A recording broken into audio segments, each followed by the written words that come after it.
මම දේශ ගවේෂකයා මම දේශ ගවේෂකයා තනියම ඉන්නට මටම දේශයක් සොයන ගවේෂකයා මම දේශ ගවේෂකයා ඔන්න මට හිතුණා දේශ ගවේෂකයෙක් කියලා බෝට්ටුව ගනගලා මහා සාගරයේ ගිහිල්ලා මේ වෙනකන් කාටවත්ම හොයාගන්න බැරි වෙලා තියෙන ප්‍රදේශයක් අලුත් දේශයක් හොයාගෙන ක්‍රිස්ටෝෆර් කොලම්බස් මාකෝ පෝලෝ සේටල් එතකොට ඇවිල්ලා කැප්ටන් කුක් ෆර්ඩිනන්ඩ් මැකලම් වගේ ලෝක ප්‍රකට දේශ ගවේෂකයෙක් වීමේ අවස්ථාව මට ආවා.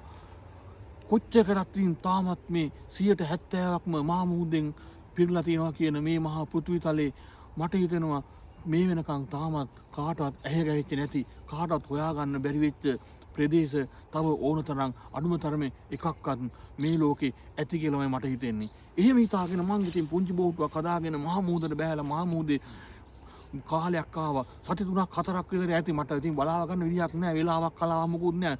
සති 2ක් 3ක් විතර මං හිතන්නේ මං මේ මහා මුහුදේ ඇවිල්ලා අන්තිමට මම මේ තියෙන මහා මේ භූමි ප්‍රදේශයට මං සේන්දුනා. මං හෙමින් කිට්ටුවට ආවම මං දැක්කා ගොඩාක් ශාස්ත්‍රික කොළ පාට ගස් කොළන් ගොඩක් තියෙන බොහෝම ලස්සන කුරුල්ලෝ කෑ ගහන සත්තු ඉන්න භයානක සත්තු මං පේන්නේ හිටියේ නෑ. එහෙම හිටන මං එන්නේ නෑ. ඒ වගේ තැනකට මං බෝට්ටුව කිට්ටුවට අරන් ආවා. කොහොම හරි අන්තිමට මං ඒ ප්‍රදේශයට ඒ දේශයට ඒ භූමි භාගයට කිට්ටු වෙනකොට මගේ හිතට ඇතිවෙච්ච සතුටට මම ඒ ගොඩබිම කිට්ටු වෙන්න කලින් මම බෝට්ටුවෙන් පැන්නා. ඒ වෙලාව මගේ සපත්තුවට වතුර ගියා. මං ඒක කොහොම හරි ගසාගෙන මේව කරගෙන හිමින් ඒ කැලේට පොඩ ආවා. ඔන්න ඉතින් ඔහොම මං හොයාගත්තු මේ භූමි ප්‍රදේශයේ මම ටිකක් ඇතුළට ඇවිදගෙන ආවා. ඒ ඇවිදිනකොට මට මේ ලස්සන ප්‍රදේශය හම්බුණා. මං හිතාගත්තා මට ජීවත් වෙන්න මේ හරිය බොහොම සුදුසුයි කියලා. බොහොම නිස්කලංක පරිසරයක්, කිසිම කරදරයක් නැහැ. කුරුල්ල කෑ ගහන සද්ද ඒවා විතරයි ඇහෙන්නේ. ඉතින් මම මේකේ ටික දවසක් මෙතනලා ජීවත් වුණා. මෙතන ටික දවසක් ජීවත් වෙනකොට මං බැලුවා මෙතන පුදුමාකාර සතුටක් තියෙන. මෙතන හරි මට තියෙන පුදුම නිවහල් භාවයක් දැනෙනවා. මට පුදුම නිදහස් ගතියක් දැනෙනවා. ඒ වගේම මෙතන බොරුකාරයෝ නැහැ, වංචාකාරයෝ නැහැ, කපටි මිනිස්සු නැහැ, කොටෝනුන් නැහැ, කේරම්කාරයෝ නැහැ. එතකොට තව කාකාරී ප්‍රශ්නයක් දිහා බලලා ඒ ප්‍රශ්න හතර වටේටම කියලා ඒ වගේ ආතල් ගන්න කට්ටිය නැහැ. ඉතින් ඒ වගේම හාල් නැහැ, පොල් නැහැ, ලුණු නැහැ, සීනි නැහැ. ඒ වගේ දේවල් ගොඩක් නැහැ. ඇත්තටම ලුණු නැහැ කියලා කියන්න බෑ. ඒකට මං ඉස්සර හිටිච්ච ප්‍රදේශ පුරුද්දට මං කිව්වේ ඇත්තටම ලුණු තියෙන මේ මං ඉන්න මේ භූමිය ඔක්කොම වටලා තියෙන මහා මූදෙක්. ඉතින් මේ මහා මූදක් වටලා තියෙන මේකේ ඇත්තටම ලුණු නැහැ කියන්න බෑ. මොකද මං බෝට්ටුවෙන් බහැලා එනකොට මං වතුර ටිකක් අරගෙන කටේ දාගත්තා. කටේ දාලා බැලුවාම මට තේරුණා මේ මූදු වතුර ලුණු රහයි මේකත් කියලා. ඊට පස්සේ කොහොම මම දැන් මේකේ කාලයක් ඔහොම ඉන්නවා. දැන් ඉන්නකොට මම පුදුම නිදහසකින් මට හැබැයි මේකේ එකම දේ තියෙන්නේ කන්න බොන දේවල් ඕන තරම් තියෙනවා. හැබැයි බත් නැතුණාට ප්‍රශ්නයක් නැහැ. ගම කැදිච්ච මිනිහෙක් විදිහට මට අල බතල මඤ්ඤොක්ක කොස් දෙල් ඔය ඔක්කොම හුරුයි. මේකේ මේ ඇතුළට ගියාම මේ ඇතුළේ එහාට මෙහාට යනකොට සෑහෙන්න මඤ්ඤොක්ක තියෙනවා. එතකොට මඤ්ඤොක්ක වගේ જાතිය මඤ්ඤොක්ක වෙන්නේ නැති කියලා මං හිතන්නේ. එතකොට කොස් දෙල් අල බතල ඔය වගේ දේවල් සෑහෙන දේටි කන දේවල් තියෙන. මං සමහර දේවල් කාලා බැලුවා. හැබැයි මගේ අතේ ගින්දර මොකක්වත් නැති ඉඳලා ඒ තියෙන හුඟක් දේවල් මට කන්න උනේ අමුවේ. ඉතින් මම මේ වින්නෝට මගේ ළඟ මොකක්වත් නැහැ. මම මේ ඇඳන් ආපු ඇඳුම් දෙක තුනයි. ඒක ගියාම මගේ ගාව තියෙන්නේ මගේ ෆෝන් එකයි, සිම් එක ගලව ෆෝන් එකයි. එතකොට සෝලර් වලින් charge වෙන මගේ බැටරියයි ඒ ටික විතරයි තියෙන්නේ. මම ඉතින් ඔය ටිකෙන් හොඳ ලස්සනට බොහොම සුන්දර ජීවිතයක් ගත කරගෙන ඉන්නලා මං ඉතින් දවස් ටික දවසක් මට ඇඳුම් නැති හින්දා මං ගියා දැන් මේ විලි වහ ගන්න මොකක් හරි එක ක්‍රමයක් හොයා ගන්න ඕනේ කියලා. ඉතින් ඔහොම ගිහිල්ලා හබරල කොළ වගේ වෙන හබරල ගාලක් වගේ එකක් තිබිලා ඔය හබරල ගාලෙන් මං හබරල කොළ ටිකක් අරගෙන විලි වහ ගන්න ඒව ඔක්කොම එකතු කරලා වටේ ඔතා ගත්තාම එතකොට තමයි මට තේරුනේ මේ මහා භූමි ප්‍රදේශයේ මේ හද්ද කැලේ විලි වහ ගන්න මොකාගෙන්ද පේන එකෙක්වත් නැහැ. මං ගලවල දැම්මා. ඇඳුම් ඕනේ නැහැ. ඇත්තටම ඇඳුම් වැඩක් නැහැ නේ බලන්න කෙනෙක් නැති හින්දා තේරුම්ක් නැහැ. ඉතින් ඔහොම තමයි මම දැන් ගොඩක් කාලයක් මේකේ ජීවත් වුනේ. ඉතින් ඔහොම ටික කාලයක් මේකේ ඉන්නකොට මං තීරණය කළා මම දේශ ගවේෂකයෙක් විදියට ලෝකෙ ප්‍රසිද්ධ වෙන්න ඕනේ නැහැ කියලා. මොකද එහෙම ප්‍රසිද්ධ වෙන්න නම් මම මේක මුළු ලෝකෙටම කියන්න වෙනවා. ඒ මුල් ලෝකෙම කියනවා නම් මේකට මිනිස්සු වෙනවා. මේකට මිනිස්සු ඇවිල්ලා මේක හොයාගෙන ඊට පස්සේ මේකේ අර කලින් මේකේ නෑ කියපුන් ටික ඔක්කොම මේකේ මතුවෙන්න පටන් ගන්නවා. ඊට පස්සේ මේක එක එක පාලනය කරන්න පටන් ගන්නවා. ඊට පස්සේ පාලනය කරන්න උන් කොටස් දෙකක් තුනක් හැදෙනවා. ඊට පස්සේ උන් මේකට රණ්ඩු වෙනවා. ඊට පස්සේ අපි කට්ටියකට සපෝට් කරන්න ගන්නවා. ඊට පස්සේ ඊළඟ පාතාව කට්ටිය සපෝට් කර ගන්නවා. ඉතින් අපිට එතකොට අපිට ප්‍රශ්න වෙලා තියෙන්නේ කලින් හිටපු රටවල්වත් ඒ වගේ. මොකද එක කට්ටියකට අපි සපෝට් කරාම අනිත් කට්ටිය අපෙන් අහනවා දැන් උඹලට සනීපද කියලා. ඊට පස්සේ අනිත් කට්ටියට සපෝට් කරාම දැන් අර කලින් කට්ටිය අපෙන් අහනවා දැන් උඹලට සනීපද කියලා. එහෙම අහනුන්ට අසනීපයි. ඒ වුණාට අපිට දැන් 2019 ඉඳන්ලම මාරුවෙන් මාරුවට එක එක කට්ටිය අපෙන් අහන්නේ දැන් උඹලට සනීපද කියලා. ඇත්තටම දැන් ඒ අහනේ වගේ අපිට සනීපද අසනීපද කියලා අපිටවත් හිතා ගන්න විදිහක් නැතුවයි මේ ඉන්නේ. ඊට පස්සේ ওই මිනිස්සු ආවොත් එහෙම වෙන්නේ මේකෙත් අර ඊට පස්සේ අර මේකේ තියෙන දේවල් නැති දේවල් එන්න ගන්නවා. ඊට පස්සේ මේ මහා මුහුදෙන් වට වෙලා තියෙන මේ ලුණු සාගරෙන් වටලා තියෙන මේ දූපතේ මේකෙත් ලුණු නෑ කියලා මිනිස්සු මැරෙන්න යනවා. ඒ හින්දා මං හිතාගත්තා මට දේශ ගවේෂකයෙක් කියලා ප්‍රසිද්ධ වෙන්න ඕනේ නෑ. මගේ ඉතුරු මුළු ජීවිත කාලෙම මේ මහා ඝන වනාන්තරයටලා මම ජීවත් වෙනවා කියලා. ඔහොම ඉතින් මං කාලයක් ඔන්නෝම තනියම ජීවත් වුණා.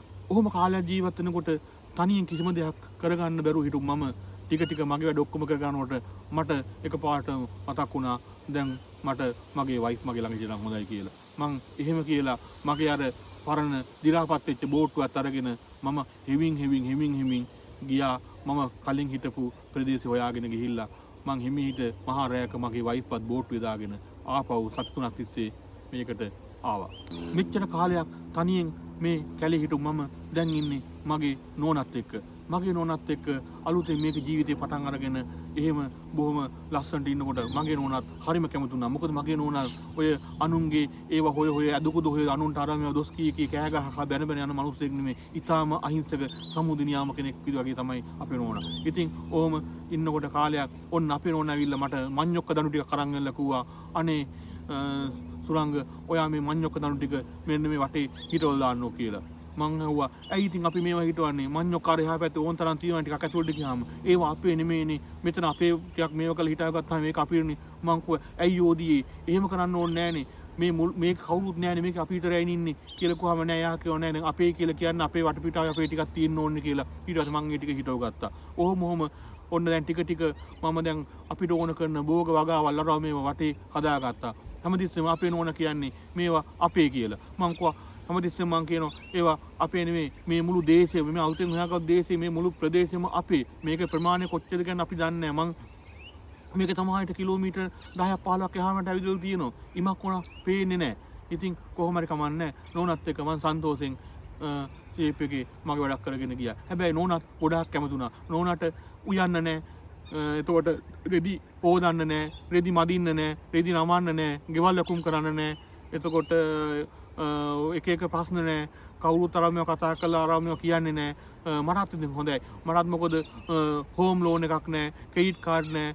බැංකු වලට ගෙවන්න නැහැ. කිසිම ප්‍රශ්නයක් නැහැ. කඩේ යන්න නැහැ. බඩු ගේන්න නැහැ. shopping center නැහැ. මොකක්වත් නැහැ. බොහොම සන්තෝෂෙන් ඔහොම කාලයක් අපි ජීවත් වුණා. ඉතින් ඔහොම ටික දවසක් ඉන්නකොට මම හිතුවා මම දැන් මගේ ජාතිකත්වය නැෂනලිටි එක එහෙම නැත්නම් මගේ ඒ තියෙන පරණ දේවල් ඔක්කොම අතහැරලා දාන්න ඕනේ කියලා. මොකද මේ අපිට මිනිස්සුන්ට වාසය කරන්න සුදුසු එකම භූමිය මේ පෘථිවි තලයේ මේ පුංචි මේ මහා විශාල මොකද්ද සීරපතේ මේ මහා විශ්වයේ පුංචිම ඩොට් එකක් වගේ තියෙන අපේ සෞරග්‍රහ මණ්ඩලයේ ඒකෙත් පුංචිම ඩොට් එකක් වගේ එක තැනක තියෙන මේ පෘථිවිය විතරයි මනුස්ස වාසයකට සුදුසු එකම තැන. ඉතින් මං කල්පනා කරා මේ පෘථිවි තලයේ ඉන්න ඉපදිච්ච අපි කවුරුවත් මම ශ්‍රී ලංකන් මම ඉන්දියන් මම ඕස්ට්‍රේලියන් මම ඇමරිකන් මම කැනේඩියන් මම ජර්මන් මම ෆ්‍රාන්ස් අරේ මේ කියලා බෙදෙන එකේ කිසිම තේරුමක් නැහැ. මේ අපි ඔක්කොම මේ පෘථිවි තලයේ මිනිස්සු. ඒ හින්දා මගේ ජාතිකත්වය මම පෘථිවි යානුවෙක් විදිහට ඒ කියන්නේ පෘථිවි වාසියෙක් එහෙම කියලා මම වෙනස් කරගත්තා. මගේ පාස්පෝර්ට් එකේ පාස්පෝර්ට් එකක් මේ රටේ නෑ දැන් කවුරුත් නැති හින්දා. නමුත් මම දැන් අද ඉඳලා මම පෘථිවි යානුවෙක් පෘථිවි වාසියෙක්. ඉංග්‍රීසියෙන් කියනවා නම් earthlian කෙනෙක්. aliens නෙමෙයි earthlian. මම දැන් earthlian කෙනෙක්. මේ පෘථිවියේ ජීවත් වෙන පෘථිවිවාසී මිනිස්සෙක්. ඔන්න ඔහොම ඉතින් ටික දවසක් ඉන්නකොට එක දවසක් අපේ වයිෆ් ඇවිල්ලා මට ඉඳන් කිව්වා අනේ සුළංග අපිට දැන් බඩු මුට්ටයක් හරි ගන්න මොනවා හරි ඇඳුම් මුකුත් නැති හින්දා මට උඟ කාලෙකින් ගියේ නැතිඳ මට පුදුම ආසාවක් තියෙනවා කියලා shopping center එකකට යන්න.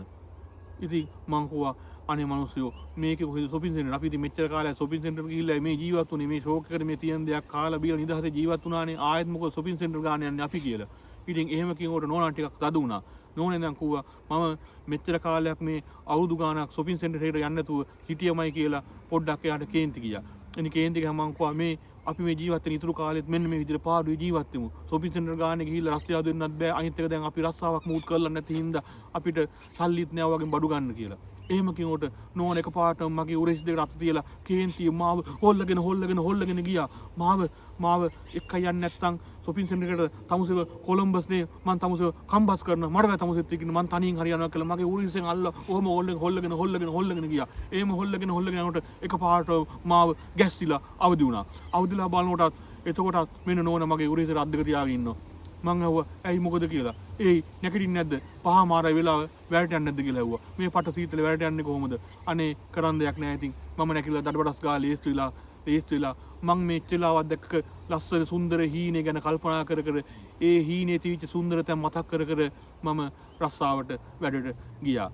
බලන්න අපි ජීවිතවල අපි ජීවත් වෙන්න හිතන පතන දේවල් හිතන පතන විදිය අපිට බැලුවාම හීනයක්ම විතරයි. හැබැයි ඒ හීනෙත් අපේ වයිෆ් ඇවිල්ලා කෑවා. මේ දූපතට මම නිකන් හරි හීනෙන් හරි වයිෆ් එක්කන් ආවේ නැතුව මම තනියම හිටියනම් ඒ හීනේ තව ටිකක් දුර මට ඉන්න තිබ්බා. වයිෆ් එක්කන් ආවයින් හීනෙත් කොට වුණා. අයියෝ මං දැන් වැඩට යනවා.